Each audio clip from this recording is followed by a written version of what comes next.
third grade. Today we will be reading chapter 7. There is only one vocabulary word that I want to introduce you to, and that is the word constellation. So this is stars that form a pattern or shape that looks like such things as a person, an object, or an animal as seen from Earth. So that is a constellation. And chapter 7 is going to talk all about constellations. So let's get started. This is chapter 7, constellations. Go outside one night and look at the stars. Of the billions of stars in our galaxy, it is possible to see only 2,000 with the naked eye. When you first look at them, you might not see much. They might look just a bunch of tiny dots. Look a little closer. You will see that some stars shine more brightly than others. Focus on the bright stars. Which ones really jump out at you? Remember, in chapter 6, we talked about why there are some stars that are brighter and appear brighter to our eyes. Think about why that might be, or what we learned about. Then, focus on the spaces in between the bright stars. Ask yourself, what would it look like if I drew lines from one bright star to the next? What would it look like if I were to connect the dots? Would I see any shapes? Would I see any patterns? Since ancient times, people have been studying the stars. When ancient people looked at the stars, some seemed to be closer together and formed patterns. So here are some stars that are showing brighter. So on a clear night away from city lights, you can see the stars that fill the night sky. On the next page is a drawing of a constellation that Ptolemy described. It is called Ursa Major or Big Bear. The white dots or circles stand for the stars in the constellation. The dotted lines connect the stars and trace the pattern so you can see the shape. Do you see a big bear in the pattern? It does not look exactly like a real bear, so you may need to imagine that it looks like a bear. Hint, its head is to the left, with its nose being the star that is on the far left.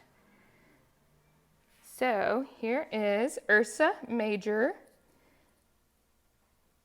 And so it's kind of hard to see the bear, but if you look closely, it says that his head is over here on the left side, and that this far star is his nose. So there's the bear.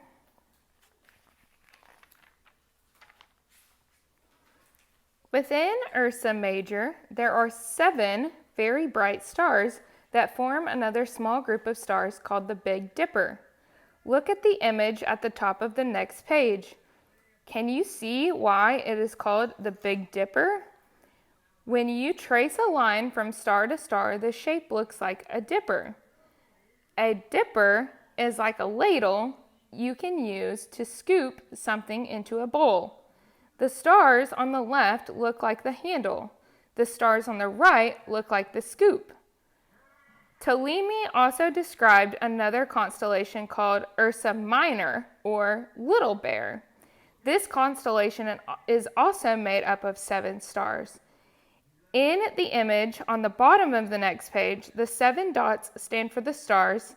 An artist has added a drawing of a bear to help you imagine how the star pattern looks like a bear. So here is the Big Dipper. And that's probably one that you guys are all familiar with. And then here is Ursa Minor with the artist drawing of a bear in the background. Ursa Minor is also called the Little Dipper.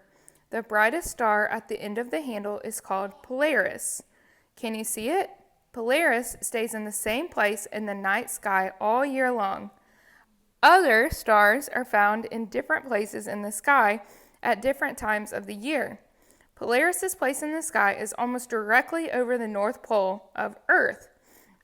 By finding Polaris, also called the North Star, you can find the direction north and the other directions. In ancient times, sailors and explorers used this star to find their way when they traveled. Try to find Polaris the next time you look at the night sky. Start by first looking for the Big Dipper, because it is easier to find. Then, find the 2 pointer stars at the edge of the Big Dipper scoop. Then pretend there is a long arrow pointing the same way as the pointer stars. The first star you will see at the end of the arrow is Polaris.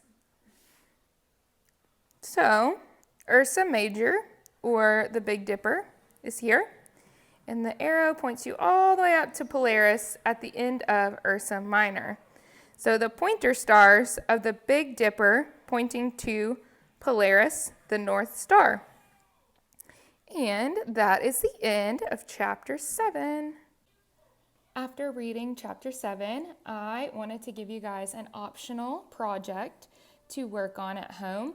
And this is really easy. You can use anything that you have in your house.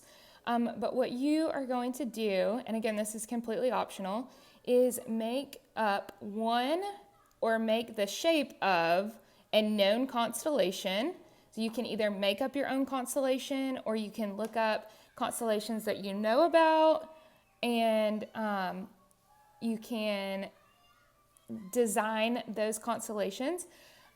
You will use a plain background, and the plain background can be like a piece of paper or your table or whatever you're doing. You're gonna, after you complete your constellation, you're going to take a picture of your constellation and send it to your teacher. You can do that either on Google Classroom or on Remind. And then after you do your constellation, if you want to, also completely optional, you can create a story behind your constellation. So constellations always have myths and stories behind them as to why they became a constellation and what makes them important. And so if you guys would like to, you can also create a story that will go with your constellation. And I will show you some examples of constellations that I have made.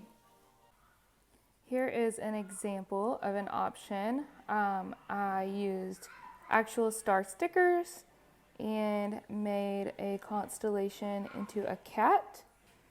And then here's another example. I used actual coffee beans to make a coffee mug. So again, anything you can use at home. I have seen people use marshmallows and toothpicks before. So you can be as creative as you want to, or you can just draw your own constellation. It's totally up to you guys. But hopefully this will just be a fun project for you guys to work on.